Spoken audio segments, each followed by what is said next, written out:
Hello, good evening, folks. Admiral Captain Foss here. Back again, once again, in Ace Attorney Investigations, Mouse Edgeworth. Besides, everyone knows that Dragon Ball Z Kai is just a short, goddamn, cheap summary of the events of the actual anime. Come on, watch the full thing. That's true. But yes. Last time we saw the case of the kidnapping. They did it, basically. Yep. So now we're revisiting Mouse Edgeworth Pass. Apparently his very first case. Well, kind of, sort of, officially first case, because his real first case was with Mia, but that got called because the key accused killed himself on stand. Yes. So, basically, we called him Mulligan on that one. That one didn't count. Okay, takes his backsies. Mulligan. New items are looking gallery. Huh. Ooh. Let's take a quick look.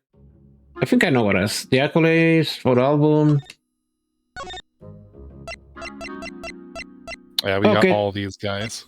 That explains why there's a body face sprite, because he actually appeared later in the game. Mm-hmm. Well, quote unquote later. Yeah.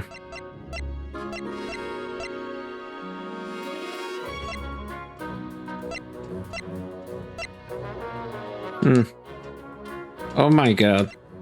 I know, that glow up, huh? Yeah.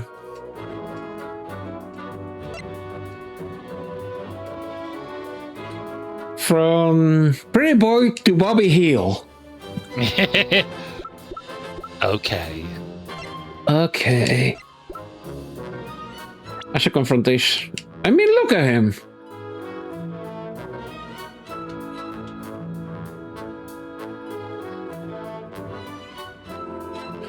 Yeah, that's funny. They just slip off that easily. He has to quickly put them back on. Anyway, let's get to the case. Yep. I had to review the video because I was trying to remember what voices I gave these to. So, First of all. And you are? Who, me? Hey, pal. It's common courtesy. Tell someone your name first before asking theirs. Point taken. My name is Miles Edgeworth. I am a district prosecutor. A prosecutor? I never seen a prosecutor as shown as you, pal. I've told you my name. Now, would you mind telling me yours? Detective Kid Dick Humshoe. I just recently achieved my dream of becoming a detective. Oh, this is when he started. Okay. More than a dream. It was what I was born to do. Wait. Maybe I should check and make sure I'm not really in some crazy dream first. This detective is entirely too excited to be at a murder scene. And so, Detective Gumshoe, would you mind telling me what you know about the incident? You know what? I don't have to tell you anything, right? I know that. But it would behoove you to fill me in on what you know. Wow, you're a proud one for sure. Just around you. Well, anyway, Detective Bad is the one in charge. So you're gonna have to ask him for all the details, okay? As for me, I was guarding the door to defendant lobby number 2. So you were on guard detail. Did you notice anything strange while you were on duty? Well, I freaked out when I heard a gunshot, and then I kind of froze. You're a detective and a measly gunshot scared you that much? Then again, I can hardly claim to not know what it's like to hear one at close range. 10, Detective Bat came running to the scene. We went into lobby number 2 together, and both men were lying there, dead. Is that everything? Yeah, that's it. I was in the hallway the whole time, but I didn't hear a single peep of a struggle. Interesting. Other than the gunshot, he didn't hear a single sound of commotion. Detective Gumshoe's testimony was in the hall on guard duty. Other than gunshot, didn't hear a sign of a struggle. Let's present the badge. You mentioned that you've only recently become a detective, did you not? You got it. I'm a brand spanking new detective. So that means you've probably never seen a real prosecutor's badge, right? And if you so desire to see one, I just might be able to make your day. You'll have to go through trouble, pal, because a real man has a police badge. And someday I'm gonna become an ace detective, just like Detective Bad. Did I say something wrong, pal? Forget it, detective. The one time he actually wanted to shoot the badge, don't you shut it down. Oh my god. I know, right? Alright, then we have the KG8 incident. Can we show that to him? Do you have any insight on this, Detective Gumshoe? Well, I said that I see something that is actually related to the case, pal. And here I thought this was related enough.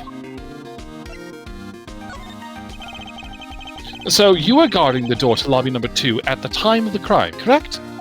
Yeah, that's right. And I have you know, not even a single ant got by me.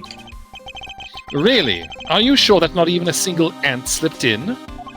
Well, I guess you were talking about slipping. There may be a frog or something dead. It would appear that my point also completely slipped by you, Detective. Alright, let's examine the area first before we start talking to people. Interesting. They're selling special court-themed food products here. Many of them seem sort of troublesome and suspicious. Objection, I suppose. Let's see. Swiss roll $6. Beef jerky $9. Oh my god! Ham sandwich $8. A freaking hot dog $7. This ain't no Costco, that's for sure. A drink vending machine. Ah! Now is not the time to be pondering what kind of drink I want. Yeah, I definitely sure he's young. Oh, wait, the poster!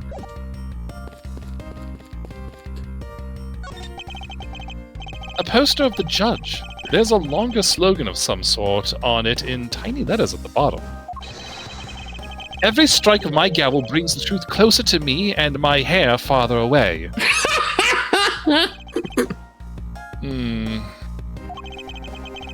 Is this a promotional poster for the court or a hair growth product?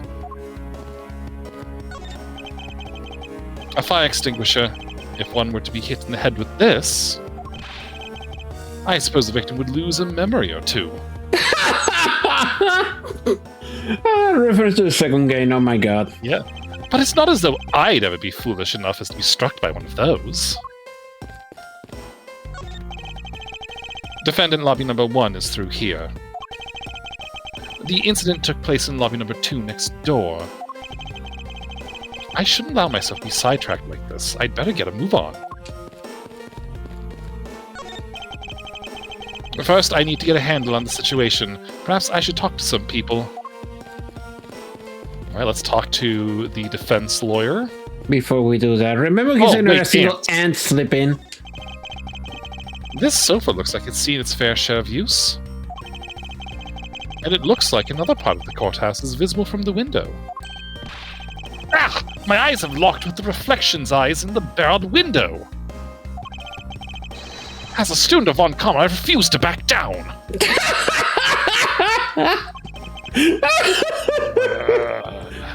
I won! They can just do this during contemplate himself. I guess we won't notice that right now. Okay then. So who will we start with? The lady. Do you have a minute? You know, I'm not ready to talk to people I don't know. Especially at a time like this. Ah, I apologize for not introducing myself before bothering you. My name is Miles Edgeworth. I was to take Mr. Faraday's place in court. Edgeworth, huh? Never heard of you.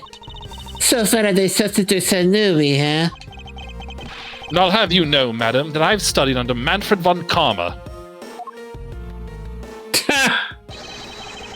Do not take me for some naive novice.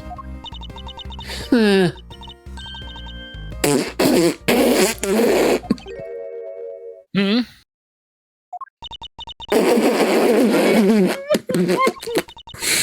Do not think we will notice.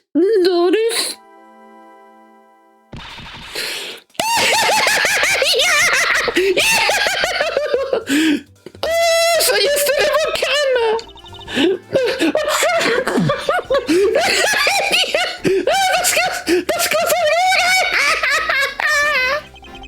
Stop right there! These are the garments of one who gallantly presents the facts!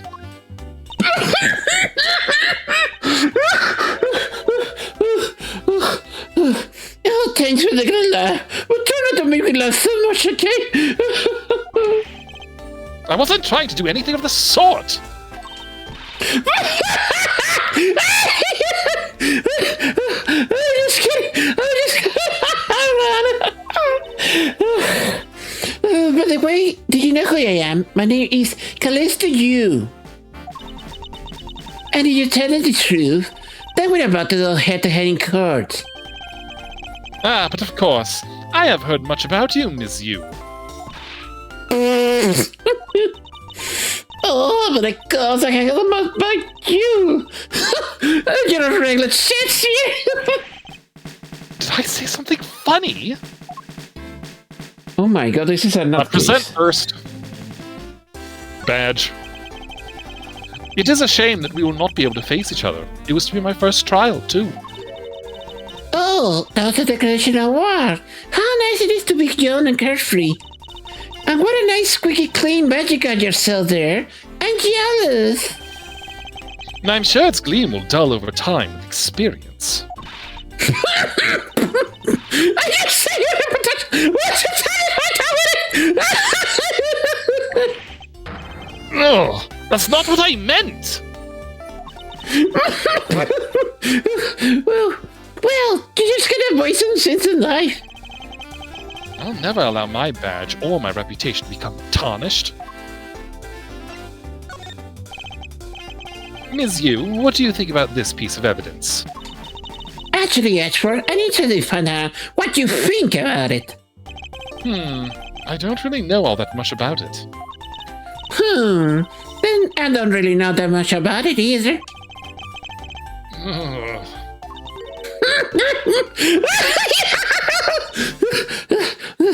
Sorry, I guess I can be an service. I shouldn't push her too much, she'll just start laughing again. Stupid hyena fuck. And then we have Jumpsh's testimony. Yep. Okay. Yep, same thing. Alright.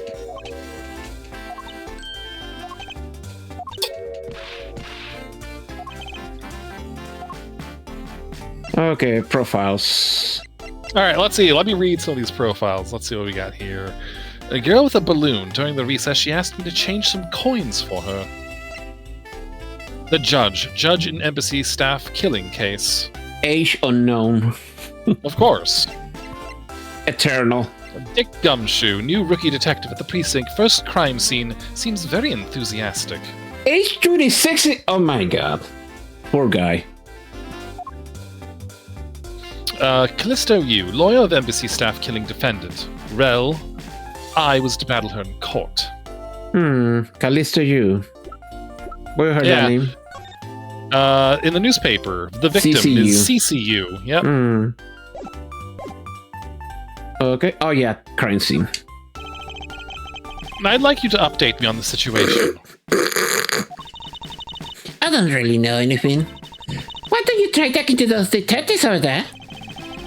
If that's the case, then why are you here?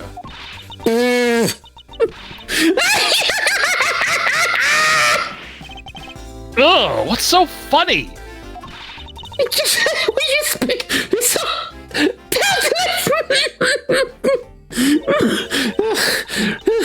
The person was going against in court until only a while ago was just murdered. It's not like I could go back in the court and pretend that I thought nothing happened here. Ugh, that's a good point. And I apologize for asking such an insensitive question. It's fine. Don't worry about it. Okay, that's all we can get from her. Now we talk to Detective Bad.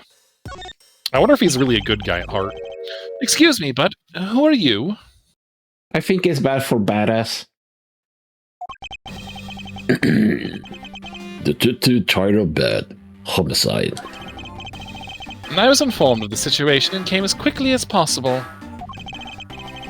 So how did you arrive and inspect the body before me? Faraday requested for me to testify in the trial. Plain and simple. Mr. Faraday requested that you be here. Let's present. Let's try that badge. Does showing that up make you feel like a bit strong prosecutor? Of course not. I was simply proving my title of prosecutor to you. I see. But most prosecutors don't go around flaunting those things. It's like a detective walking around outside with his flash flashing in the sunlight. Show that off too much, and before you know it, you'll be elbow-dipping angry criminals. That would definitely be a problem. Youngsters these days, honestly. Eagle-eyed homicide detective was called in to be expert witness on the Yadagrasu case. Tyrell bad. Tyrell. Okay, I guess bad for badass in this case. Anyway. I already contacted HQ about the situation. I got nothing to say to you, kid. Kid? I mean, you are a kid. I'm Mr. Faraday's substitute in today's trial. Therefore, I insist that you update me on the situation. I can't back down here. I have a right to know. Do I need to teach you a thing or two about how to talk to adults, kid? Is he threatening me? Is he going for his gun?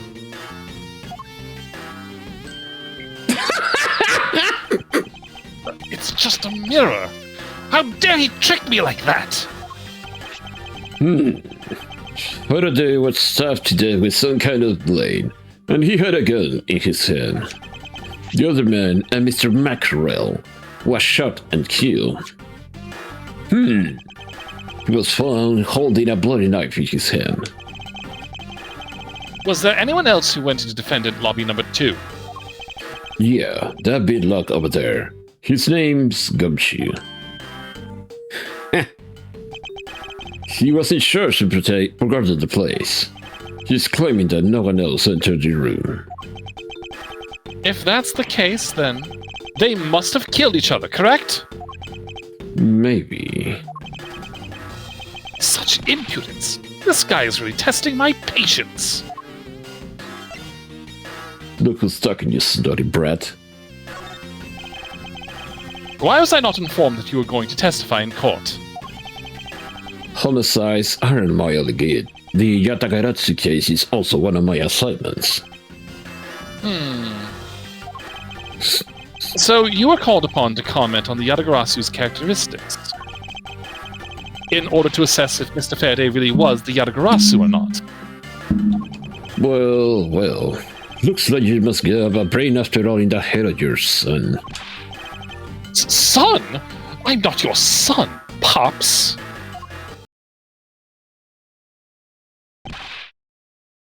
Miss Miss you! Miss you! There is someone here that wishes to see you. Who is it?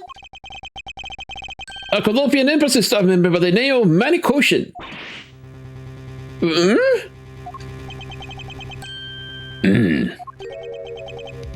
What's going on? Detective Bad and Ms. Yu's boots just changed all of a sudden. Wait a second. Wasn't Manny Kochin? Yeah. I'll be back here. I'll be back right there. It's nice to see you again, Ms. Yu. Why are you here? I had not decided to ever see you again. No. Now. Actually, would you mind stepping outside for a brief chat? Fine. Let's go. Oh god. Bad. Well then, Karma. It's been a long time. I knew you would show up. You usually do when the Yatagarasu is involved, and I see this case as no exception. Do you know Detective Bad, sir? Yes, he's like an old bloodhound that never leaves the scene of a crime. If only he would get a promotion and move on. It's a crime scene where the detective is most useful and effective. It's not like I don't know that. Moving on, though, Bad. The man I just passed by. Was he not the suspect from the KG-8 incident? So I was right. Just what is that man doing wandering around here? That Faraday! I can't believe he let such an easy catch get away! Imbecile! I would have proved his guilt in 3 minutes! Well, Karma, I think you said enough for now. It's in poor taste to speak like that about the deported. Very well. Back on topic. I'm placing Edgeworth in charge of the investigation here. Oh no. Papa, how can you place him in charge? Oh my god! Young Franziska, she's so adorable! Franziska, what are you doing here? I'm here for summer vacation, what else? And you have one of those batons. Oh my god. She has a riding crop, yes. Riding crop. Franziska von Karma. She's here on vacation from Germany. She is the daughter of Manfred von Karma and a student of his who's also junior to me. You're the one who's junior to me, and don't you forget it! You're not conveniently avoiding the bar examination, are you? Ha! If you're able to pass, then I'll have absolutely no trouble at all. I'll never allow myself to lose to you. Never! Why does she always have to be this competitive? Anyway, Papa, are you really assigning Miles Edgeworth to cover the case? Yes, I am. Why do you ask? Well, you know, I'm close to becoming a prosecutor myself. And I am 100% confident I can do a better job than him. And that's just like Franziska. She has no problem bad-mouthing someone right in front of them. Bad. Yes. These two will be conducting the investigation. But what? You want me to let both of these kids loose on the crime scene? Ha! This is a perfect opportunity for them to work on their prosecutorial skills. A crime scene is not a place for children to be messing around in. I'm the one with the authority over this crime scene, Bad. And I will not tolerate complaining. Edgeworth! Franziska! I leave this case to the two of you. Understood, sir. Yes, Papa. I'll go take care of the paperwork now. Remember, I'll accept nothing but a perfect report from the both of you. Do not disappoint me! Hold on, Von Karma. I still haven't agreed to this! Miles Edgeworth. It's been quite some time, Franziska. This will be the perfect chance for us to see which of us is truly worthy of the Von Karma name. Would it kill you to at least say hello? Long time no see. Very good. Just because you became a prosecutor first doesn't mean you can act all proud. I just noticed orange juice $9. What the hell? Right? She hasn't changed a bit. Miles Edgeworth. As I was saying, we shall see which one of us is worthy of uncommon name. For crying out loud. I've been reduced to babysitter. Ugh. It looks like Mr. Von Kamen was successful in convincing the detective. That's just like him. He never fails. Now, I'd appreciate if you could quickly run through me through the facts, Detective Bad. You're better off checking things out of your own. Very well. It seems like getting help from Detective Bad would be a most arduous task. Oh. Well, this is some twisted game of Twister. Yep. Ugh. Is the only real explanation that they killed each other simultaneously?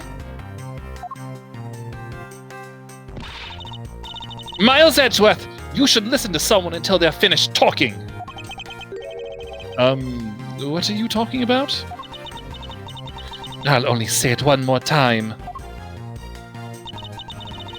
This is a competition to see who's truly worthy of the uncommon name. A competition? The person that figures out the truth first wins. So the person who doesn't discover the truth is a dishonor to the name?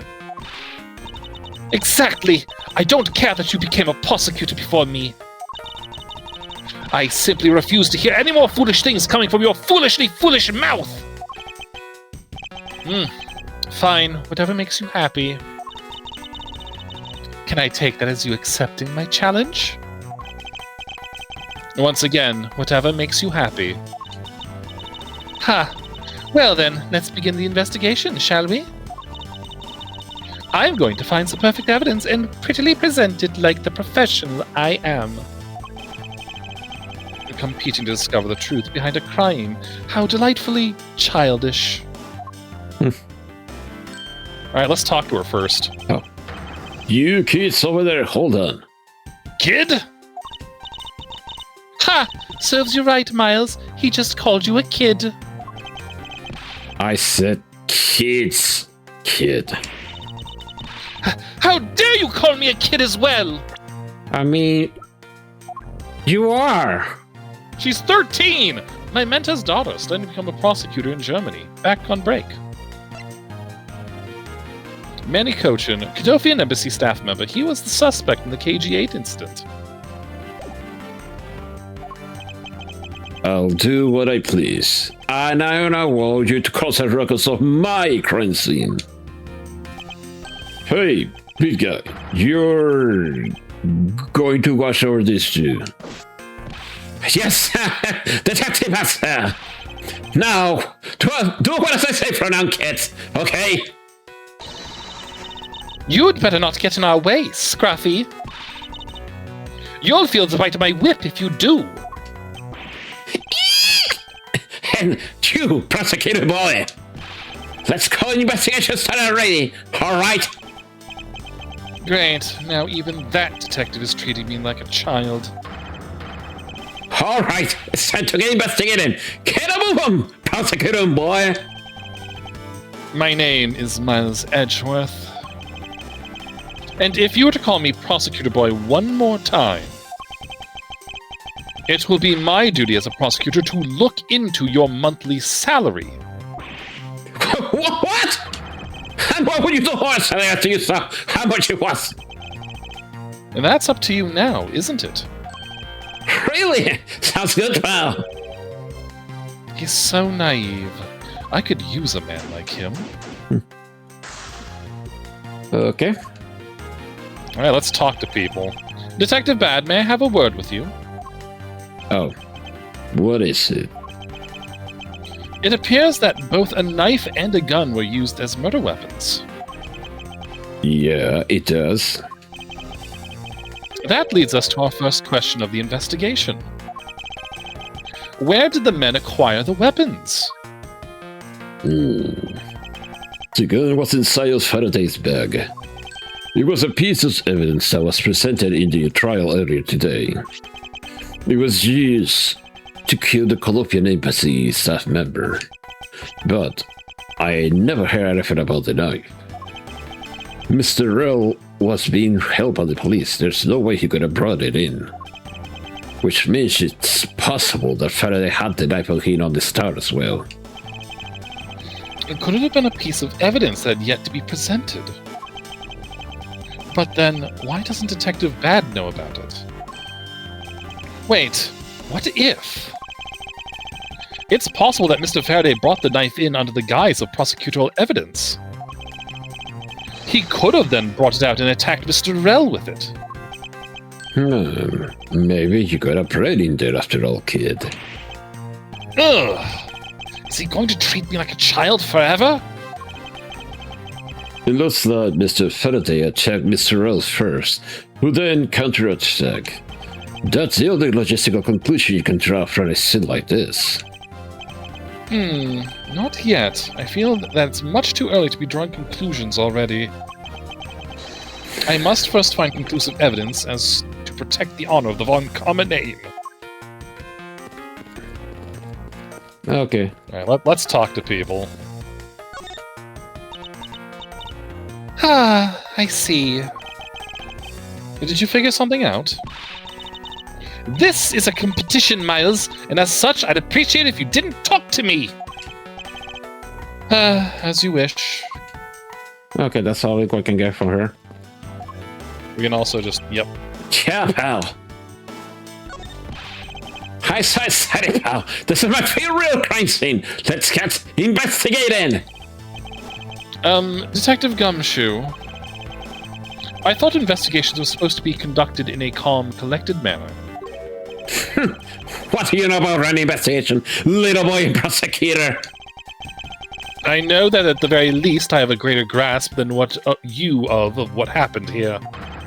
Why, you don't know any more than me, pal. Look, she's just gonna behind me, boy, and out of the way. Ironic coming from the guy that's been a step behind me the entire case.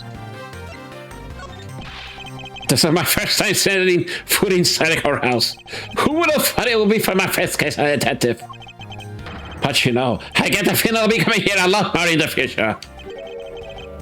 As a suspect, detective? Oi! Of course not, pal. Anyway, this lobby is actually pretty luxurious. I mean, for a feathers lobby, you got a pretty big TV. Ho ho! And there's that tea set on the table over there. I usually know that I like to drink tea. Wow, this room really sticks out. It means spending time here. Maybe a somebody's is not a bad thing after all. I'm beginning to suspect that leaving this detective in charge of anything might be bad. But he is right. This room is rather well furnished. And somewhere in this room, the truth is slumbering. It's time to find it and give it a wake-up call. So, Detective Gumshoe. Yeah, what is it, boy? Ugh, of all the people to call me that, this detective is by far the least qualified. And I wanted to ask you about how the investigation is proceeding. See for yourself, pal. Oh, well, they great detective pal or what? Has this man not a professional bone in his body? Ugh, very well then. I will inspect the victims' bodies myself. Okay. The window is open, and there's a fresh, flowery scent in the air. Ugh! The fun they got it down there is so gross and ghastly. Do you think maybe you could try offering something useful for a change? Well, at least there's no way someone escaped through the window, pal. They would wake up and smell the flowers that fell from the third floor. Are you willfully ignoring the fact that there are also iron bars on the windows? Lobby number 2 window. No human can climb through these barred windows. The scent of flowers is in the air. Yeah, I guess that's that too. Either way, no one could get through these windows, right?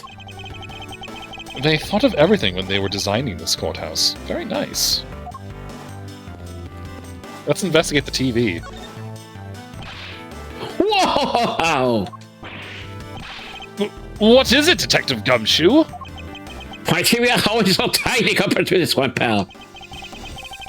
Then perhaps you should purchase a more normal-sized television like this one. Oh, let me see here. Wow, the screen is huge. Touch. How way too noisy. You're the noisy one, Scruffy. Don't touch it. You got your fingerprints all over it, you dumbass. But I didn't touch it. Preservation of the crime scene is the foundation of detective work. The foundation, huh? Sounds like something the rookie here needs to shore up on. Oh yeah, that must be Faraday's bag right there on the table. Let's check it out first. There's some stuff in the bag, pal. I suppose this was Mr. Faraday's bag. It's probably the trial evidence I was supposed to collect from him. That's the evidence. I better not touch it. I'll leave prints on it. Do you just not pay attention to anything you do? Oh yeah, we can investigate the TV again. The TV has been left on. Well, give me a light hat. I wasn't me. I didn't touch anything. Gumshoe, you do know what'll happen to you if you touch something again, right? I won't touch anything. I'm even go near the TV set. And you, get back to your station, all right? I was planning to do so anyway. Thanks. There are some plastic bags stacked up on the table. There's a tea set too, but there doesn't seem to be any sign of a disturbance. Yeah, the table's all neat and tidy. Neat and tidy table, the tea set and plastic bags on the top of the table are completely undisturbed. Maybe they were super quiet in the trouble. After all, I didn't hear anything from out of the hallway, you know. Maybe the plastic bags scattered on the floor are throwing us off. So a tea set that no one touched. The plant! Is that Charlie? This decorative plant's foliage is quite nice. It's actually soothing to be around it. Perhaps I should purchase one for my room. Aw.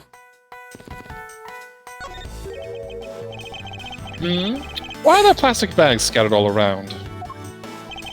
Does myself for keeping everything safe, pal. I know that much, Detective. You sure go with the stuff on you, pal. Normally, I'd be happy when someone compliments me, but when it's this guy... Anyway, could these plastic bags be evidence of a fight between the two men? Plastic bags used to store evidence are strewn all over the floor. Can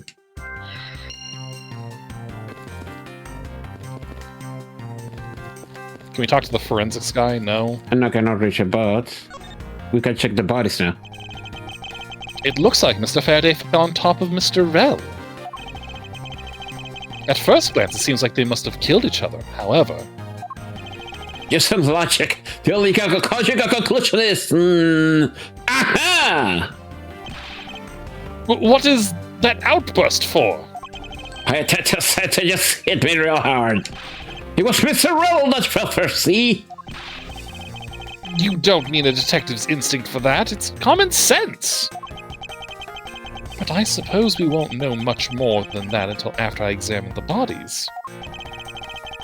I won't rest until I've inspected every suspicious-looking nook and cranny. Interesting word choice of words, pal. Kid. There is one bag covered in blood. But first... Mr. Faraday, how ironic it is for him to lose his life in a courthouse. Yeah, why did it have to be like this? I don't know what to say. I can't believe this happened. Well, it wasn't my wish, pal. Rather than beating yourself up, you should spend your time continuing the investigation. Didn't you become a detective in order to solve crimes? Yeah. Then get back to work. Find out the cause of his murder. I'm right on it, pal. First he killed a Cadofian embassy staff member, then he was murdered himself. This guy wasn't attacking an angel, you know. Oh? What makes you say that? Well, he's been hauling for prison several times for theft and assault, pal. So yeah, he's definitely tied to a committed murder too. Well, he did admit to killing Mr. Deadman. Hey, good point, pal. I knew my detective intuition was telling me something. Detective's intuition? Yeah, do you know about it? It's a special feeling that all the time. We don't have time for this conversation right now. Let's return to the investigation. Okay, we can look at the knife. Looks like Mr. Rowe died with a knife in his hand. There's some blood stuck on it. Then he must have used it as a weapon. Yep, no doubt about it. Was Mr. Faraday carrying this on his personage? Did he bring this as a piece of evidence for the trial?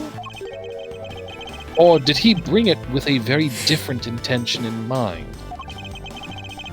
I should jot down some notes about it.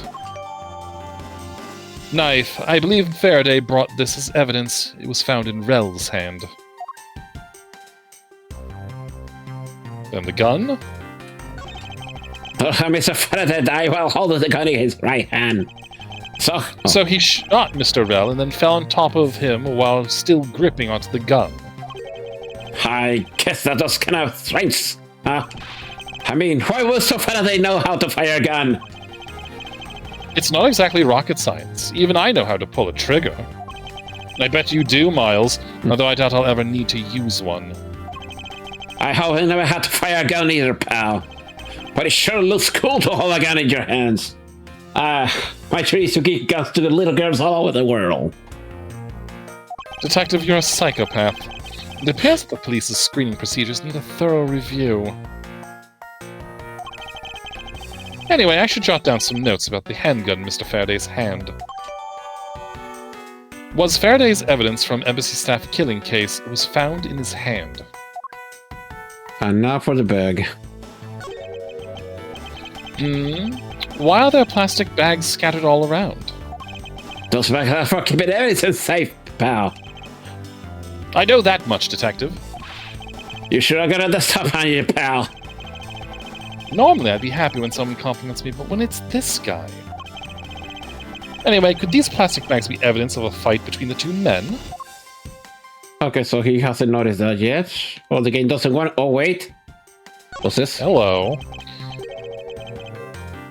His hand is all blacked out there. See? How wonder what it's gonna be? If you look closely... This blotching pattern resembles an ink stain. Mr. Faraday has ink on his left hand. Why is there ink on such a place anyway? Hand ink stain? Yes, I usually get ink on my own hand when I use my feather pen. A feather pen. I've never seen one before. Sure, just you're making it up, pal.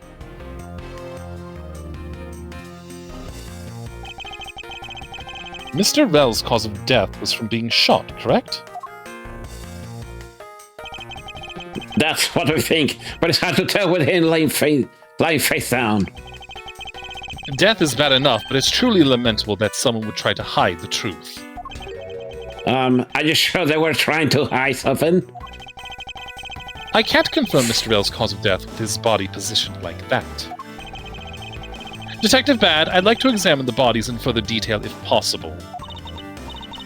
What's this? You're not able to form a theory with them the way they are? And I believe an examination of the bodies is vital to finding the perfect evidence, don't you? I suppose you do have a point. Well, hurry up and get on with it! Lobby. Yes, sir. Yes, sir. We've taken enough photos of the scene, sir.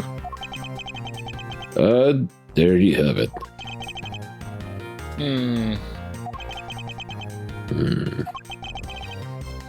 Do you not approve? Of course not. What? Investigation of crime scene is the work of detectives, so don't touch a thing. Hey, big fella, turn over the body for me, will you? Okay. Please forgive me, Mr. Faraday, sir. Gumshoe, do not get emotionally involved. Remember, you are a detective. Yes, sir. Understood, sir. Shuffle, shuffle. Interesting. I want to rest until I've inspected every suspicious-looking nook and cranny. One has a bullet wound, the other has a knife stab. Mm-hmm. But there's also a pen. Yes. There's something in his breast pocket. It's a fountain pen. The fountain pen in Mr. Faraday's pocket has an especially nice nib. Hey, you know, I always keep a pencil behind my ear. It's because the detective man is always telling me, you should always write your name on everything you own. Yes, somehow you do strike me as quite a forgetful individual.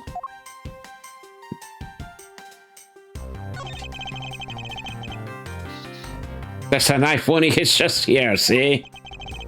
I wonder if the wound matches the knife Mr. Rel is holding. Lobby. Yes, sir. Verifying now, sir. Step. Make it quick. From the look of things, one could deduce that the knife Mr. Rel is holding is what killed Mr. Faraday. It's kinda odd, though. Well, of course it's odd.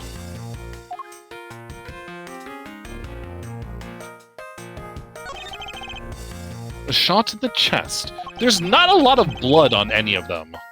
There's that too. It takes some guts to fire a gun in that poorhouse. I mean, it's been a detective for a whole week and still haven't fired a single round yet. There aren't many burn marks on his clothes. That must mean... Wait, burn marks? A round grows very hot as it's discharged from a firearm. Therefore, burn marks are usually left when a shot is fired from point-blank range. Ergo, Mr. Rel must have been shot from at least a yard or two away.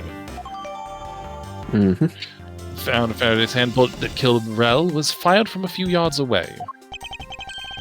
You should know that much as this stuff on your ace, pal. Apparently, this detective has as much common knowledge as your everyday marsupial. Let us now try to understand how the two men died. First, Mr. Faraday took the gun, and then the knife out from today's trial evidence. Then he aimed the gun at Mr. Rel and fired.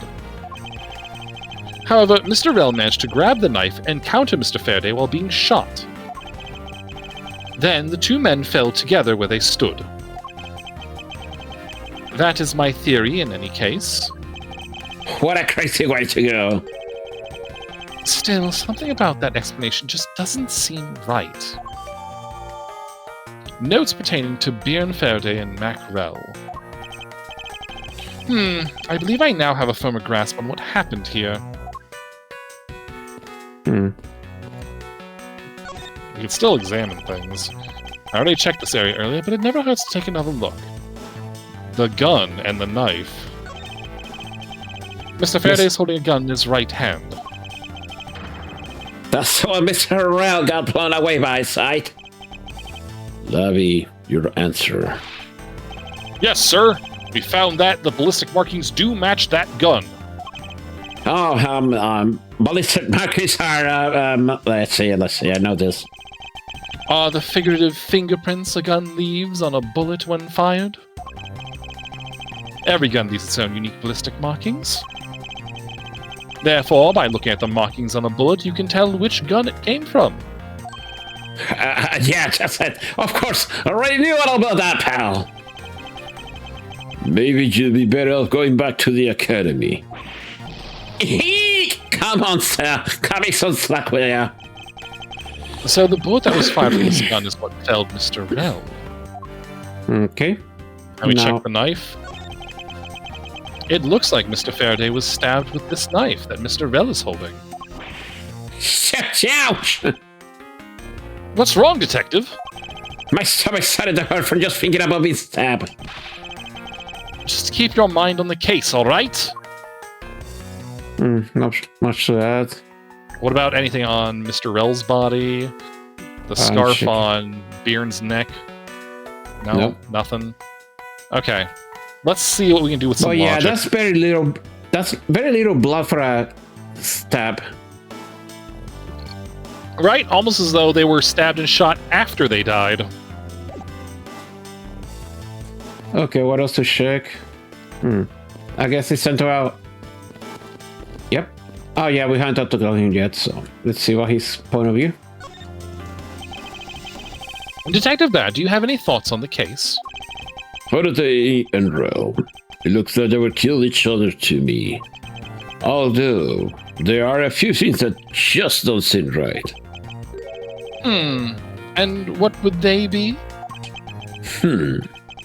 Why don't you try thinking on your own first before you bother me, boy? What? Now I've been downgraded to just boy? Okay, so I guess it's turn 2. Let's see. Ink stain and fountain pen in pocket. Yep.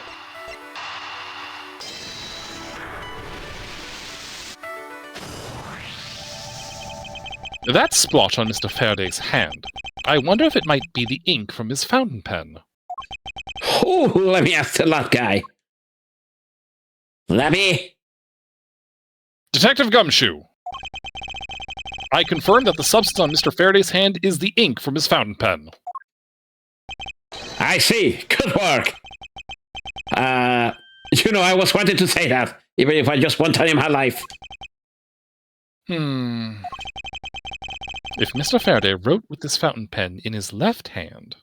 Okay, so he's left-handed. Okay. I think it's fair to assume he was left-handed. It appears that Mr. Faraday's pen is very important to our case as well.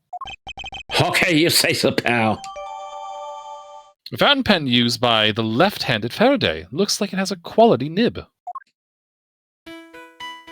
Now, Let's see. Lobby number 2 window, plastic bags strewn about. Oh.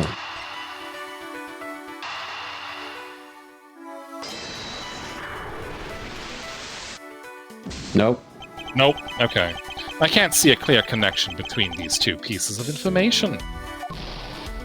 I think it's these two, actually, because this implied there was a struggle, but then this doesn't. Okay. Let's try that. Yep. There is a very tidy pile of plastic bags on the table. And yet a portion of them wound up scattered on the floor as well. It's not likely that the ones on the floor were knocked over during a struggle. In which case, might there not be another explanation as to how they got there? Another reason? I believe it's possible that the blood on the outside of the bag is related somehow. It's outside the bag. Please get that blood away from me, pal. Detective Gumshoe, whose blood is on this bag? Hold on, let me ask the lab guy. Alright, please hurry. Labby! Wait till you get a load of this, pal. It's Mr. Faraday's. Oh, and the technician said they didn't finish anything else, or in the back either. It would appear that this bag is a very important piece of evidence. Okay, you say so. I leave it in your hands, pal. One of the bags strewn on the floor of lobby number 2 has Faraday's blood on it. I guess there's not much left to investigate, huh? They really did kill each other. No, we can't conclude that quite yet. There's still something I find very peculiar here. The theory that they simply killed one another is too simplistic in this case. In fact, there's actually a contradiction that shows that there's another possibility. No way, pal. Really? I suppose I'll just have to show you the contradiction in this crime scene. Now you won't rest until I've inspected every suspicious-looking nook and cranny. The gun on his right hand when Yep, he's we left-handed. deduced with the pen. Is this spot somehow connected to any evidence I hold? Mm-hmm. Now we come face to face with the contradiction I spoke of, and it is this. Mr. Faraday used his left hand to write with this fountain pen. Ergo, he is left-handed. And yet the handgun is in his right hand. Don't you find it odd that the left-handed Mr. Faraday would hold a gun in his right hand? That, lady and gentlemen, is the great contradiction haunting this crime scene. Hey, you're right, pal. That does seem kind of strange. But how could something like that happen? The facts add up to one conclusion, and one alone. Someone else put the gun in Mr. Faraday's hand after he died. Someone else? Plastic bags scattered on the floor and a gun in the wrong hand. I sense the presence of a shadowy figure behind this case. A person of vile intent who is serious about keeping the truth from us. Also an ad break, too. Oh no, it's an ad! No! It's coming on the TV! You didn't turn it off, and now we have to watch commercials! 7 days!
Okay. Oops.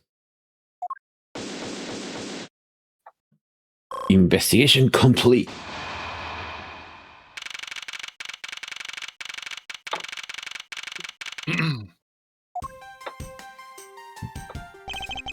Here's the autopsy report. Please do not update it. It is probable that Mr. Rell survived for a short time after he was shot. However, Mr. Faraday died instantaneously from his stabbing. Interesting. Notes pertaining to Bjorn Faraday and Mackerel. It looks like we now know everything we need to know about this case. Before we go on, let's see.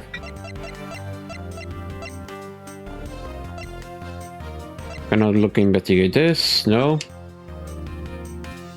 Bjorn Faraday, age 40, Mackerel, 23, time of death at around 4 p.m. Discovery media after a gunshot was heard. Faraday died of a knife stab on the chest. The shock from the stab caused him to his death. Real died from a bullet wound to the chest. There is no gunpowder burn shoes, clothes, suggesting he was shot from a few years away. It's possible he was alive for a little while after being shot. And the picture of the... Okay. Now we can look at the pen. It seems Mr. Faraday was in the habit of using very nice fountain pens. That's a total opposite of me. I don't get the traits at all. Heh. Well, I think the pencil behind your ear suits you just fine. Really? You think so, Hal? Man, he was worth something. That wasn't exactly a compliment, Detective. Now, can we zoom in on the tip? Oh, wait, what? Wait. There we go. What's that? What you notice? That's something. There, you can investigate the tip. Oh, there you go. This looks like a quality nib. Hey, let me test it up, Hal. Ooh, this is really? I'm calling my hand. Detective Gumshoe, don't ever play with the evidence like that again! Okay, so nothing to notice. Okay, what about zooming out? Nothing? Okay. Okay. I guess he wasn't so through back then. Now the bag. This blood here is from Mr. Faraday, but there are no other clues to be found. Which begs the question. Do I need to put this bag inside another bag in order to preserve it as evidence?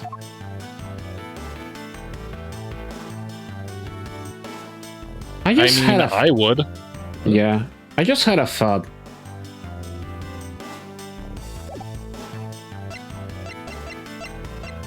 Can you examine Miles's badge? Yes, you can. This badge's design is said to reflect the relentlessness and discipline of law enforcement. It comes from the authority vested in us as strict protectors of the law and executors of sentences, much like harsh winter frosts and blazing summer days. To wear it is to identify oneself as a prosecutor. But my mentor has taught me that it's more fashionable to keep it in my pocket. Also the same shape, so diamond, remember diamonds? It's not gonna look like this. Alright, let's turn it over.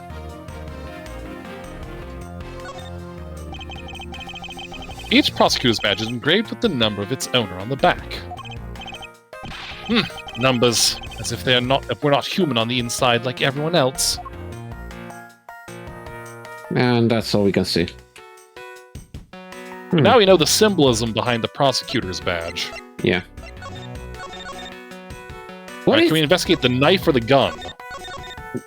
No, I try. It won't let you. Alright. Anything else we got? No, also having this thought that maybe the bag was used to cover the blood that spilled because it was very little blood on... Anyway. Maybe. Are you sure we know everything? Of course! The incident began with Mr. Faraday attempting to get his revenge. The prosecutor went into a rage from being accused and tried to kill the defendant. But the defendant fought back and they ended up killing each other. It's all very clear and simple. There's absolutely no margin for doubt. Do you really believe that to be the truth? Ha! Are you saying it's just because I figured it out the truth before you? That you don't want to believe it's true? Ugh. It's alright. If you disagree with my arguments, then prove me wrong. Well, is there any contradictions to be found, that is? Don't worry, I will. Here we go. Mr. Faraday's death was instantaneous, while Mr. Rell survived for a short time. From this, it is obvious that Mr. Faraday died after he shot Mr. Rell. And Mr. Rell, while on the brink of death, stole Mr. Faraday's knife and stabbed him. Those are the facts of this case. Mr. Faraday's death was instantaneous, therefore he must have attacked first. Proving that logic to be false is probably the fastest way to show her that she's wrong. In that case, I should first look into any holes in her theory. Here we go. Slice. Mr. Faraday's death was instantaneous, while Mr. Rell survived for a short time. Do you truly believe that Mr. Faraday died instantaneously? I have the murder report right here. Mr. Faraday died instantaneously of shock due to being stabbed in the chest. There, you see? It's been documented, clear as day. Ugh. From this, it is obvious that Mr. Faraday died after he shot Mr. Rell. Mr. Faraday shot Mr. Rell before he died. Do you have any basis for that statement? Your foolishness has no end, does it? Now, I hate to repeat myself. However, Mr. Faraday died instantaneously. That's all the basis I need. Alright, so if Mr. Faraday died instantaneously, then he must have attacked Mr. Rell before being stabbed. You're finally beginning to catch on, I see. And Mr. Rell, while on the brink of death, stole Mr. Faraday's knife and stabbed him. So you believe that the dying Mr. Rell stole the knife from Mr. Faraday. Mr. Rell became desperate as he did not want to die. Human beings can do amazing things when they are put to the test. So the two men struggled, and in the end, Mr. Rell was able to grab the knife and stab Mr. Faraday. The messy contradiction of this room is a testament to the struggle. Yes, my logic is perfectly sound. Can you really say that it's perfect? What are you insinuating? Nothing. However, I can't let what you said slide by without further inquiry. One must be clear and precise, so if you could append that statement to your testimony. Fine. They struggled, and Mr. Rell used the last of his strength to counterattack Mr. Faraday. Yet there was no struggle. Well, we don't have any... We have the testimony of the detective. All right. So present Gumshoe's testimony. He wins where he does that. Yep. If the two men were fighting, their struggle would have surely caused quite a bit of noise. However, Detective Gumshoe testified that he heard absolutely nothing. Ha! You place too much faith in that detective's testimony, you know. But for the sake of argument, let's say there wasn't a fight.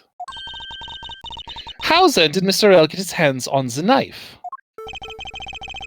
Mr. Faraday's bag was sitting right there in lobby number 2. It is not hard to imagine that perhaps Mr. Rell saw a chance and took it out at some point. So, what you're saying is this. Mr. Rell took a chance when he saw the opportunity and took the knife from the bag. And then Mr. Faraday shot Mr. Rell after being stabbed?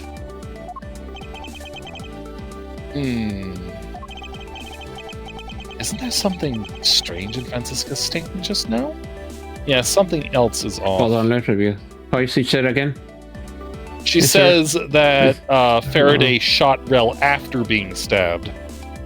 Oh yeah, Even because... though the autopsy says that Faraday was killed instantly after being stabbed. Yeah. Wait, something doesn't add up. Oh, really? It's simply not possible for Mr. Faraday to have shot Mr. Rel after being stabbed. The autopsy report. According to the coroner's report, Mr. Faraday died instantaneously, meaning that he died immediately upon being stabbed by the knife. Ergo, he could not possibly have fired the gun after that. Ooh, you got me. But of course. Well then, if this report is correct, then there is only one correct explanation. If we suppose that Mr. Rel attacked first, then Mr. Faraday, who died instantaneously, would have been unable to kill Mr. Rel. Therefore, Mr. Rel must have stabbed Mr. Faraday after he was shot. Then they both died. That is the only explanation that makes logical sense. Negating your opponent's ideas in order to prove your own theory. And I see you've been studying, Francisca. I just wanted to explain to you as simply as possible. Before you foolishly propose a foolish theory that only a foolish fool like you could. How naive of you to believe that only your opinions are valid. And still expect to discover the truth that the crime scene offers you. Francisca, you've still got a ways to go. What are you talking about? Are you saying there's a flaw in my logic? Mr. Faraday died instantly. And the fact that he did is what gives rise to the contradiction in this scene. The contradiction here in the crime scene is... The order the bodies fell. Yep. Let me get this straight. What you are arguing is this. Mr. Faraday took the gun from his evidence bag and shot Mr. Rel. Then, the wounded Mr. Rel found an opportunity to take the knife and strike back. Upon being stabbed, Mr. Faraday died on the spot, and Mr. Rel died thereafter. If that's the case, then how do you explain this? Take a good look at the order in which their bodies are piled. No!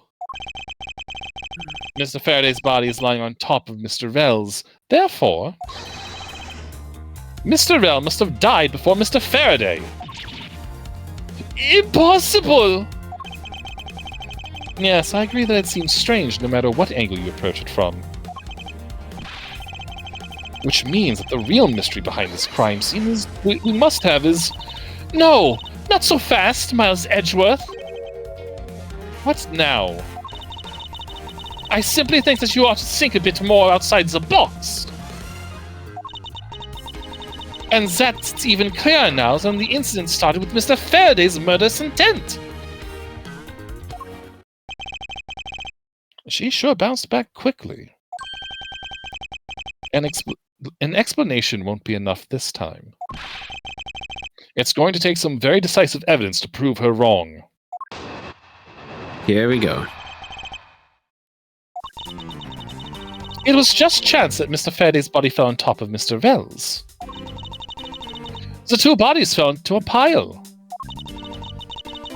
which indicates that they attacked each other at the same time. It really doesn't matter in the slightest that they fell in the opposite order. No. And I just know that Francisca's explanation isn't absolutely correct. All I have to do is find a hole in her logic. Once I do, I can then present her with the evidence that proves the contradiction.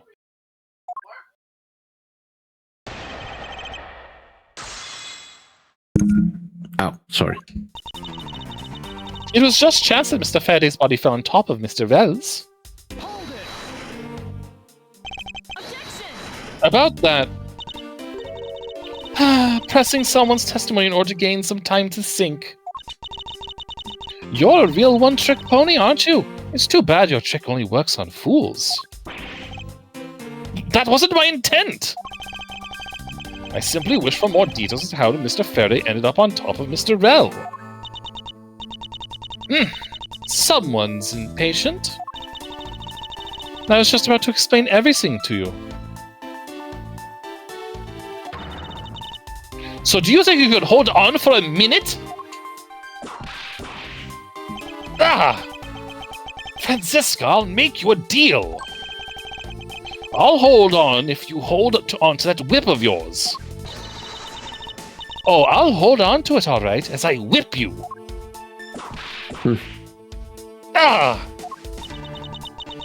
Well, now that you've quieted down a bit, I'd like to continue if you don't mind.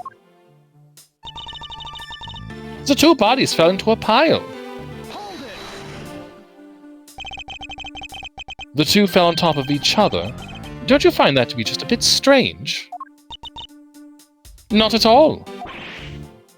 I can see it in her eyes. She's dead set against me from the bottom of her heart.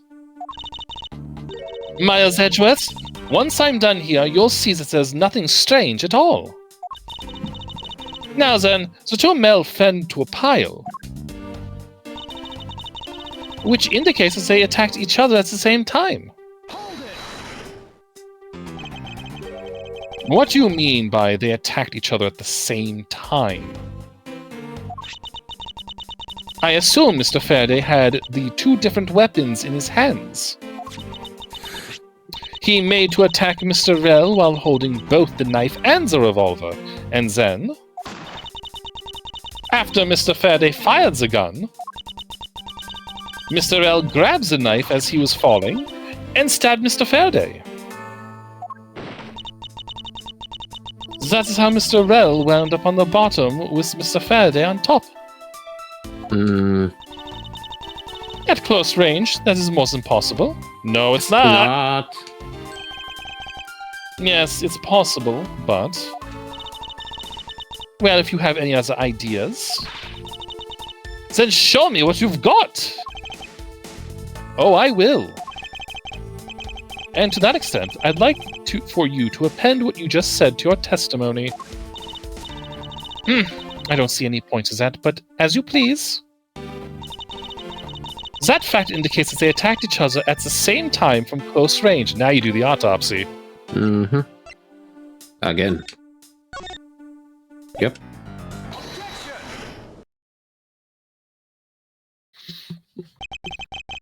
So you believe they killed each other at close range? Sorry, but that's impossible.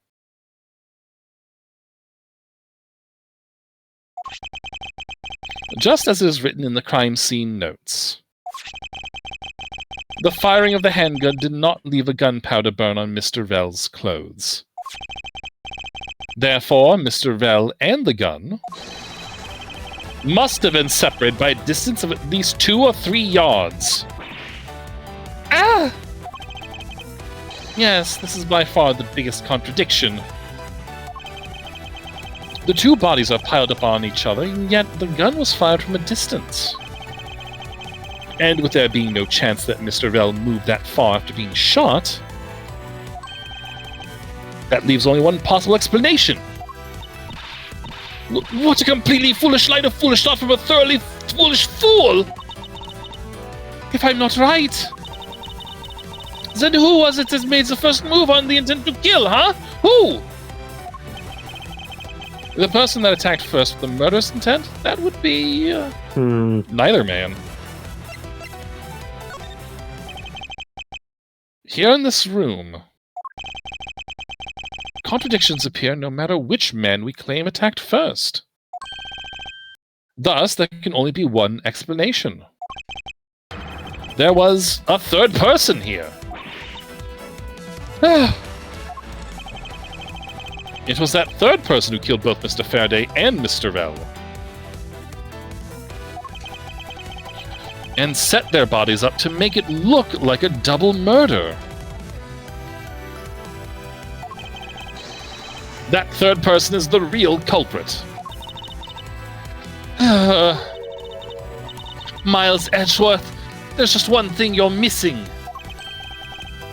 Evidence, correct? Exactly.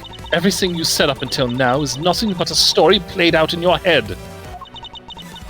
However, this is where the real test begins. Can you prove that there was a third person involved in this crime? Of course. If a third person was truly here, that fact would resolve the glaring contradiction. The proof that this has all been a setup made to look like they killed each other.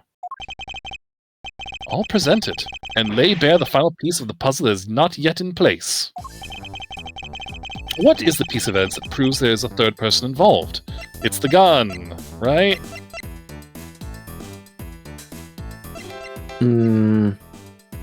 Because he's left-handed, right? Yeah, that could be one.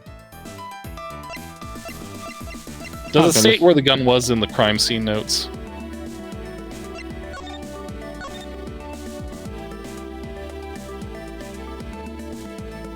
No, but it's already established that that gun wasn't fired point blank. Yeah. Well, the picture does show that. Or is it the pen that we present because it shows that he's left-handed? No, I think it's the gun, then the pen. Let's try that. Well, no, it doesn't let me save. Okay, let's try.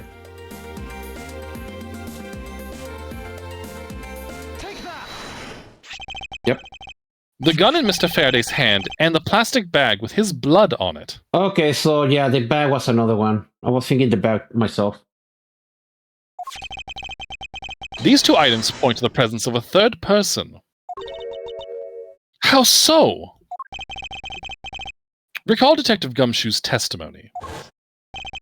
I was in the hallway the whole time, but I didn't hear a single pitfall struggle.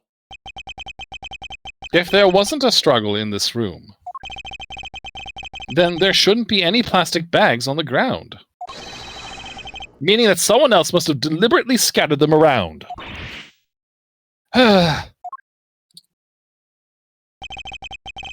Do you not see the possibility in this?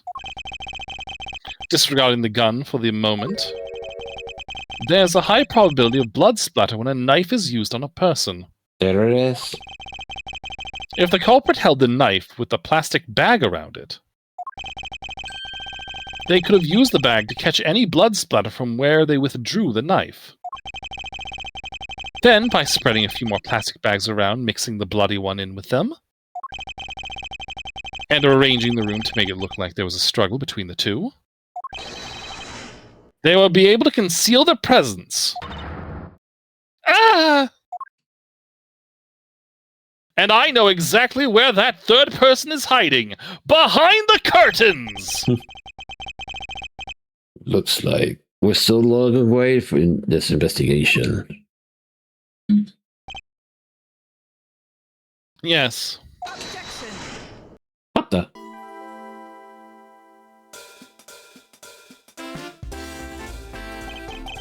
What the heck is up with you, pal? Mr. Bad, I invite you to the place that the gunship under arrest. What? What's the meaning of this? Huh. Looks like you're man enough to discipline your subordinates. Don't you dare. Detective Cliff, he was there, standing in front of the door the entire time. But I haven't good authority was all a giant lie.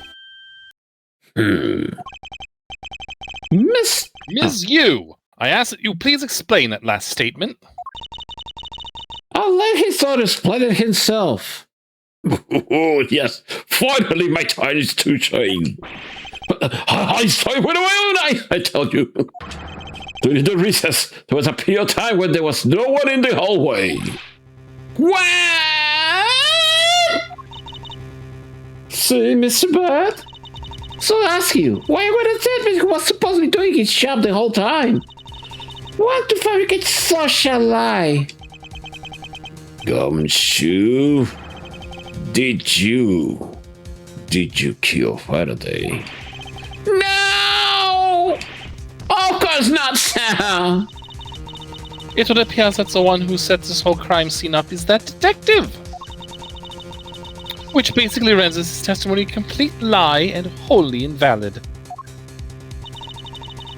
It looks like your perfect logic has just come tumbling down, Miles. I was in the hallway the whole time, but I didn't hear a single peep of a struggle. Was that statement really a lie? Detective Gumshoe, now you're now a suspect in the murder of 2 men. Now spit out the truth, or so help me. It will reflect bad on you.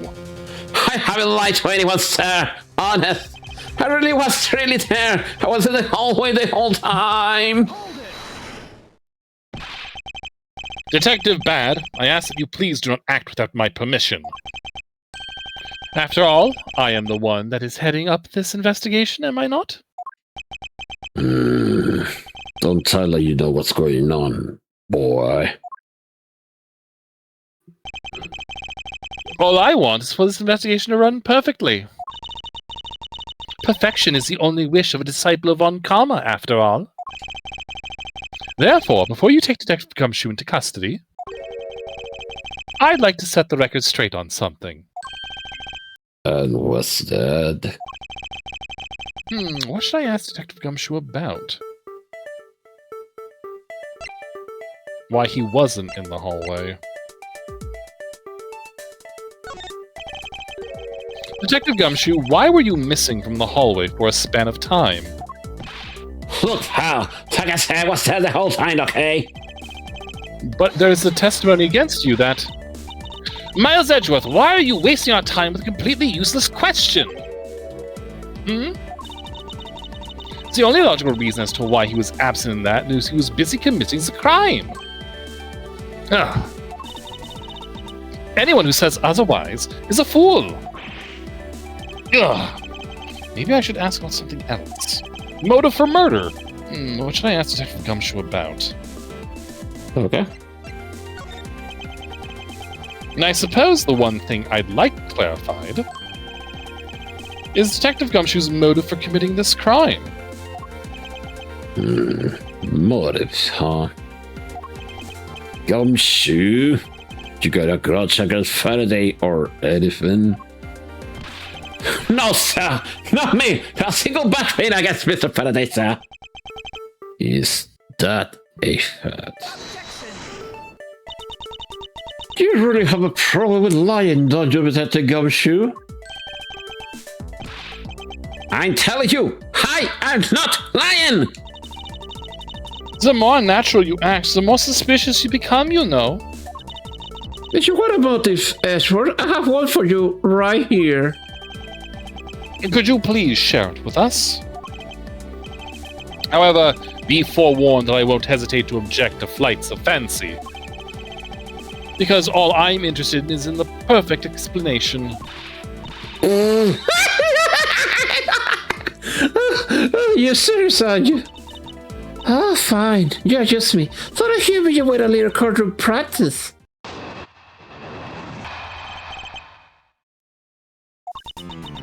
It was about a week ago. I saw the detective got shot by a living Faraday in front of the prison. He stood there super pale, and Mr. Faraday jail. That's a solid cut for you, you nitwit. A brand new detective suddenly getting his solid cut. That's a reason enough for a grudge. Well, how's that for the perfect explanation? You totally misunderstand me, pal. No matter how mad I get, I could never hold a grudge. Quiet. We can trust anything you say. So? There's nothing wrong with the motive she proposed, per se. But there are some gaps in her logic that need to be filled in. Ms. Yu's perfect explanation may not be so perfect at all. Slice. I was about a week ago. A week ago? Then you and Detective Gumshoe are acquaintances. No way, I only met him in person today. Then how did you know about Detective Gumshoe? Oh, I've seen him around before. I saw Detective get shoe by a little bit further in front of the prison.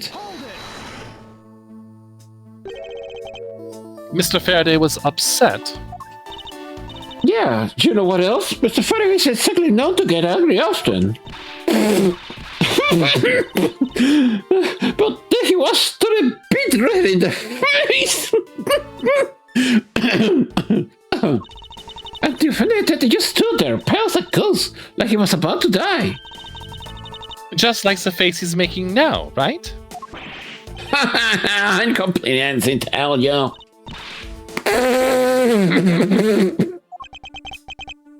The poor man.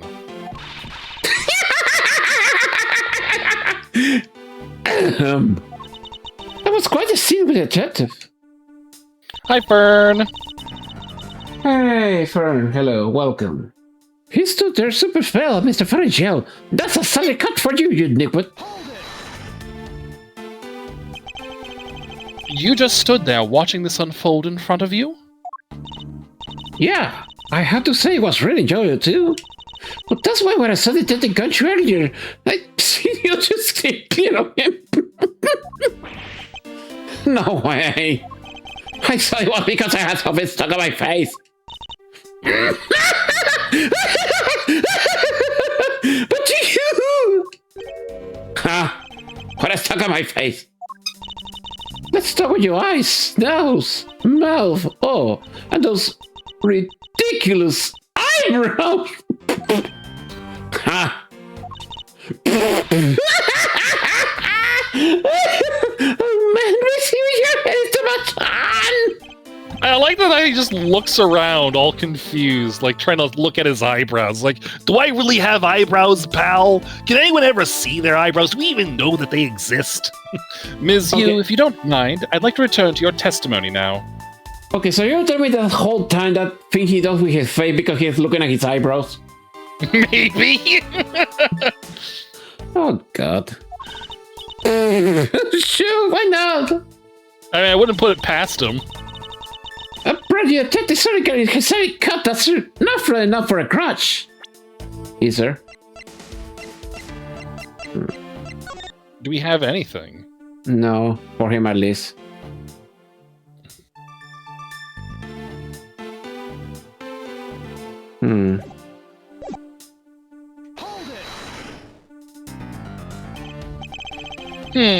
To cut a new detective's salary right off the bat like that. I should take notes.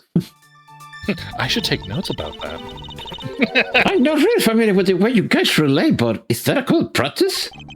Try again, cutting my salary. Did you try for me to do that earlier too?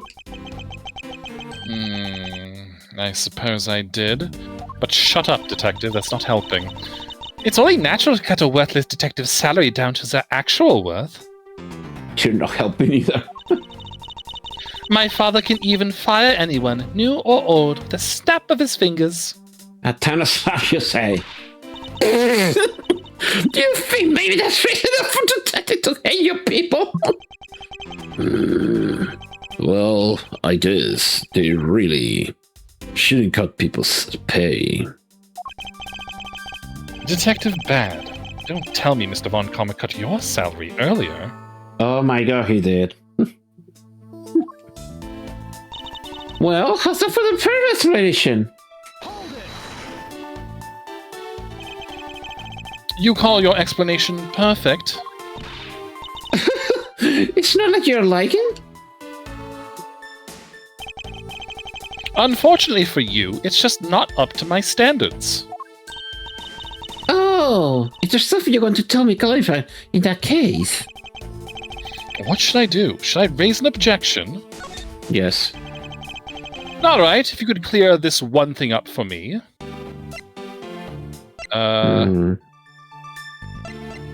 They've already established that. Motive for killing Mr. Rell. Motive for killing Mr. Rell. Like, why does Gumshoe want to kill Mr. Rell? After that, That was never established. Mhm. I understand Detective Gumshoe's potential motive for killing Mr. Faraday. However, what about his motive for killing Mr. Rell? His motive for killing Rel? Like I will know. If there was no clear motive for both of the murders, then I doubt this incident would have occurred. Wouldn't you agree? Mm-hmm. Is there anyone else who might have had a grudge against either of the two men? Or should we look into that ourselves? Oh, in that case, I have absolutely no idea. What? But that's impossible. She must know something. Wait. She's just a regular hyena. Can you please not glare at me like that? It makes me laugh. Ugh, I didn't even do anything and you're already laughing away! Well, anyway, the way I see it, as long as he had a motive to kill one of the two, this crime would have played out the way it did anyway. Oh? Would you care to explain your logic? And this time, please try to provide a truly perfect explanation. Perfect this, perfect that. So be so tight. Where's the requisite try for being a Actually, it is. Like, we will literally turn you away if you don't do that. Miles Edgeworth, I demand that you shut this rude woman up! You're one to talk, aren't you? I wish you'd both be quiet for just 1 second. Oh well, I guess I just have to explain to you, kids. Hey, this is new.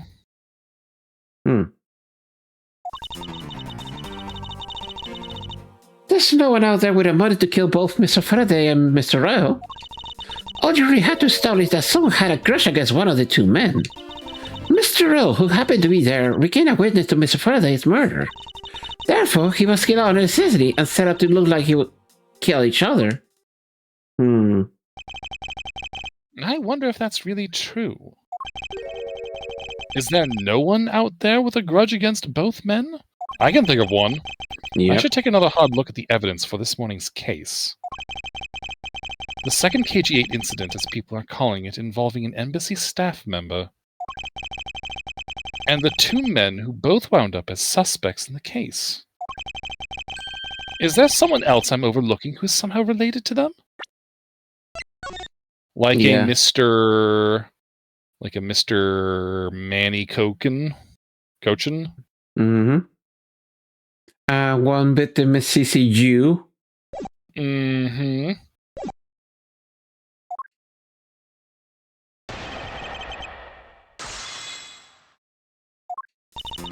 There's no one out there with a motive to kill both Mr. Farah and Mr. Rell. So there's no one else who might have a grudge against both Mr. Faraday and Mr. Rell? I suppose no one is a bit of a stretch, but I'm pretty sure no one like that was here in this courthouse today. I don't know anything about a court horse, but the courthouse, yes. She's lying through her teeth. We just saw someone like that earlier here. Besides, you don't need to prove that the killer had a grudge against both men. All you really had to establish is that someone had a grudge against one of the two men. Someone with a grudge against one of the men. In that case, aren't there plenty of other people who fit the bill? Sure.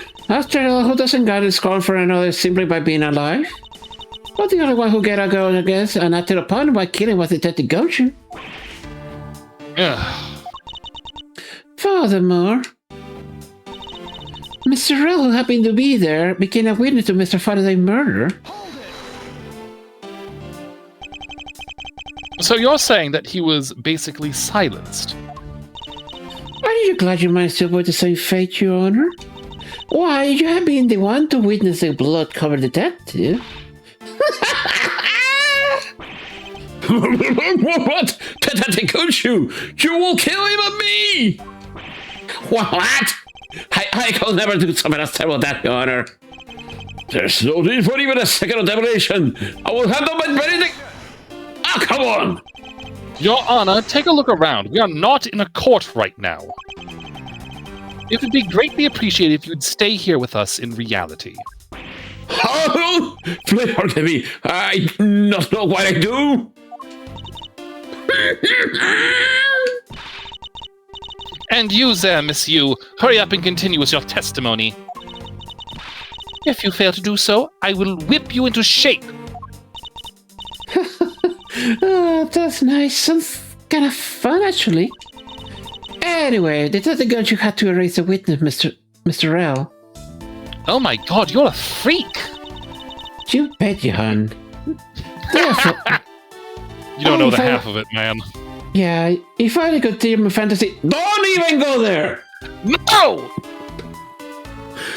Anyway, therefore, he was killed out of necessity and set up to look like they had killed each other.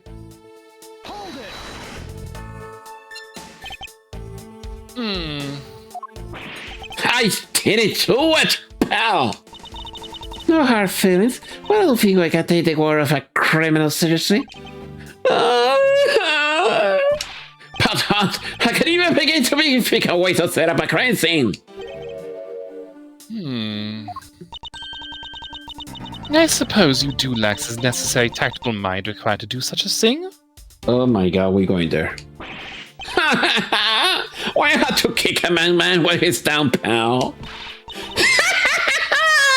You should have put yourself down in that. You're a big boy.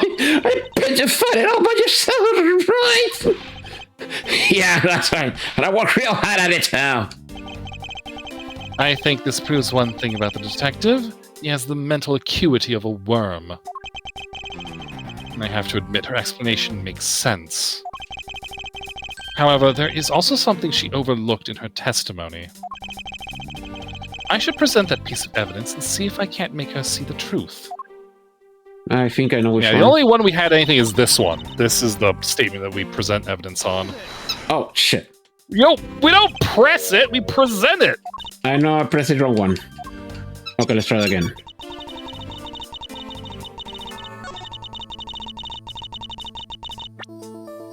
There's technically two, but still.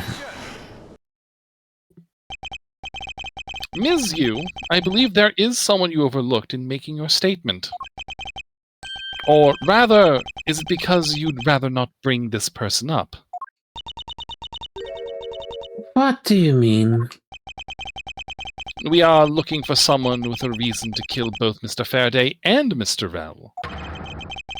I can think of at least one person that fits the bill. He was the suspect in the original KG-8 incident. And a member of the Cadofian Embassy staff, Mr. Manny Cochin. Ah, That's right, the very man who came to visit you earlier out in the hallway.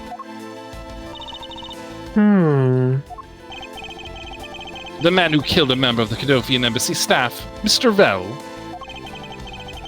And the man who was the lead prosecutor of the KG-8 incident, Mr. Faraday. Are you telling me that this Mr. Cochin has no reason at all to kill both of these men? well... I suppose he might have a reason or two. You're coming for me, pal! Maybe you're not such a bad guy after all. Don't get ahead of yourself. You're still a suspect, make no mistake about that. The perfect evidence, the perfect testimony, these are the only things I wish to hold. But I did it to it! Then maybe the perfect defense attorney, maybe someone tall, rugged, with spiky hair.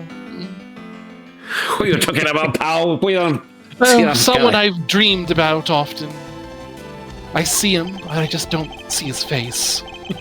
You will stay under my authority and go investigate Mr. Manny Cochin for me. And remember, I will not be very forgiving should any of this leak out. Hold it. You want to investigate caution. You'll be just wasting your time. And why is that? Oh my god, don't tell me they're gonna bring that up. Caution was up in the viewing gallery, watching the trial, or so I was told.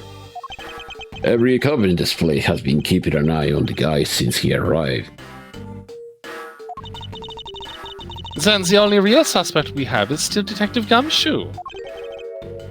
I suppose so. No way! Come on, Detective Pat! You gotta believe it, sir! I really was in the hallway the whole time, sir! I never took a single step into this room, sir!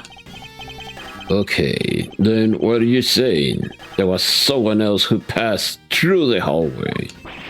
Hi, no, there was no one else, sir.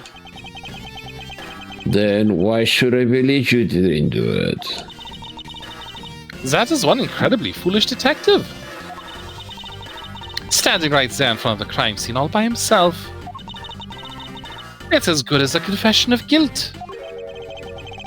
I have to admit that it's a bit strange. Most criminals will fabricate some sort of lie to escape their crimes. And if that detective really wanted to prove that he is innocent, you'd think he would at the very least offer up ice spaced out while on duty or the like. Come on, Gumshoe. Time for your interrogation. Detective Pat.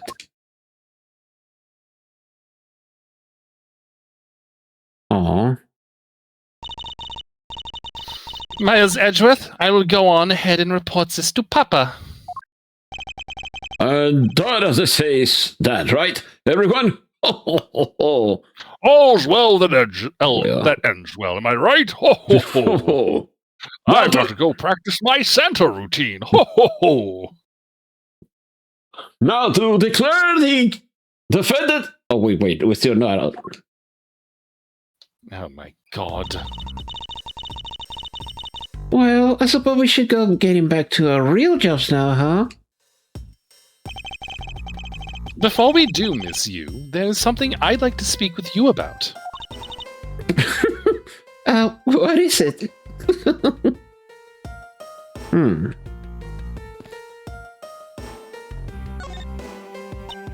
So, what do you want to ask me about? The current case of the murdered Cadofian Embassy staff member. And I've heard that people have begun calling it the second KG-8 incident. Only among you law enforcement types. And what about it? I'd like for you to tell me everything you know about the original KG-8 incident. I'm afraid I can help you. I don't know anything beyond what was reported in the papers. No, I believe you know much more, since you are directly tied to the KG-8 incident. I'm pretty sure you start with the false accusations. Baseless outbursts are usually both in and outside the courtroom, don't you know? I do, but I also know that I do have a leg to stand on here.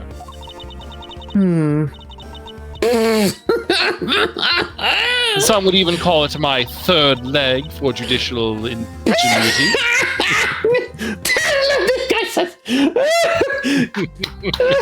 No, that's a really good one. You! If anything, they got opposite. Anyway, you can stop making all those make fun of me. Ugh.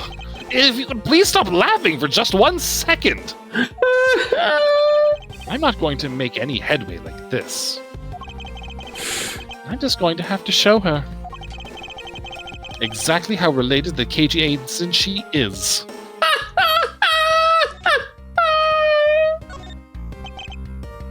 Ms. Yu, I believe that I have proof of your connection to the KG-8 incident.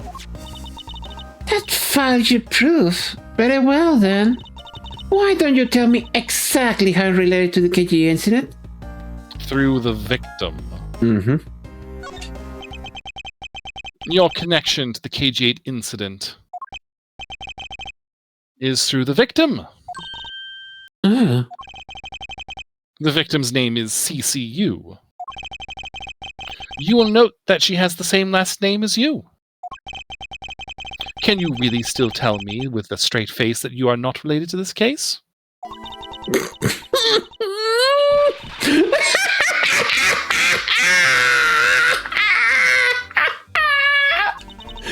Oh, sorry, Wood. No, we're not related. What? Just kidding. You asked that question with such a serious look on your face. I couldn't help it. Also, those earrings must be murder for her. Ms. Yu, I ask that you please tell me the truth. Now that you mention it, I don't know how they tilt when she's in a certain position, I know, right? which implies something, but yes. Well, no jury will ever convict any of them. Ahem. All right, I'll tell you everything I know. Let's start for this. As you guess, the one who reported the smuggling activities of the Amano group was my sister, CCU. As I thought. And she was killed right before she was start to testify in the impending trial by Manny Koshin. But because he was tried once and was acquitted, he gets to live out the rest of his cushy life completely carefree. All because of a lack of evidence. No, I heard that the evidence to convict him did exist. What? I heard it from Mr. Faraday himself after Mr. Koshin's trial was over. Apparently a man in black made off with the most important pieces of evidence. Ugh. Then the evidence had been tampered with? Isn't just like a criminal to do something like that. The smuggling ring being run out by the Amano group by one of its secretaries. They bailed Mr. Koshin out. Turns out they were in the league with each other all along. How big was that smuggling ring? Was it a large operation? I don't really know. Which is why I wanted to become the lead defense. On this case that people are calling the second KG8 incident. But I haven't learned anything new at all. I was probably spending too much, I know. You mean you think this case has nothing to do with the smuggling ring? I don't know what to think. Now, why did Mr. Kochin want to meet with you earlier? Actually, he came to watch the trial. Apparently, he only found out that I was the defense lawyer on this case after he arrived. He figured he should say hi. And one other thing. Looks like you couldn't resolve anything this time either. Too bad. Ugh. What's that supposed to mean? Oh, boy, stop it with the scanny face. Really, I give her a slap out of the case. The way she talks about slapping him as she laughs away is kind of creepy. But it's just as Mr. Bat said. He's not related to the double murder. I asked around, and people in the gallery claim that he was in his seat the entire time. Talk about cruel fate. Well, it's about all I know.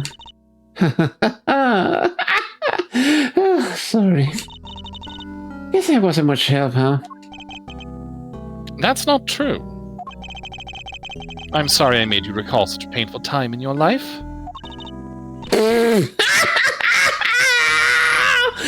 That's what you really have to say for your good. You really need to learn to relax. We want you to die of stress, will we? Thank you for the advice, but there's no need to worry. I work in my own way, and I will catch this criminal in my own way as well. You'll see. Look at you with your fake gifts. It's alright. Go. I'm making no such face. Did you know? Laughter the best in Edgeworth. In that case, she's overdosed. I know, right? Don't you get tired Are you making such a fierce face this time? All the time? And I'm charged with making sure that all criminals of this world are found guilty. Is your dog okay? He's fine, just... We're almost there. I have no need for laughter. Come on. Puppy! Puppy. There you go, making the face again. Oh, well. Oh, come on! Hold on. Give me a moment. Yeah, we got an ad break coming up soon anyway. Okay, let's take care of that first. We'll be back.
I got to get going. I still have a few loose ends I need to tie it up.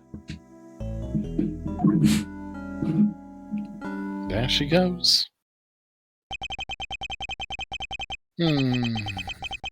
The KG8 incident and this murder investigation. It's my belief that these two cases are related to each other somehow. Plus, that Detective Gumshoe. It's obvious he's lying, even though the lie is hurting his chances. Clearly, this case is far from over. But whether or not that detective is the murderer can only be determined once I've completed my perfect investigation. Mr. Von Karma, I swear to uphold your honorable name, or my name isn't Miles Edgeworth. To be Oh, have we? continued. Are we going to continue, or are we going to call it for now? How you feel? I feel like I got to go to the bathroom. Something fierce. Oh, so you want to continue this time? We can do more next week. Yeah. Okay then. So let's save up first. Middle. Yeah. Don't miss next part, everyone. Yeah, we definitely saving that for next week because there's a lot apparently. Oh yeah. Okay then. I didn't think I'd be doing a lot of voicing. Yep. Okay, so yeah, next week we'll continue the case. So for now, before we go, who is streaming? Let's see. No.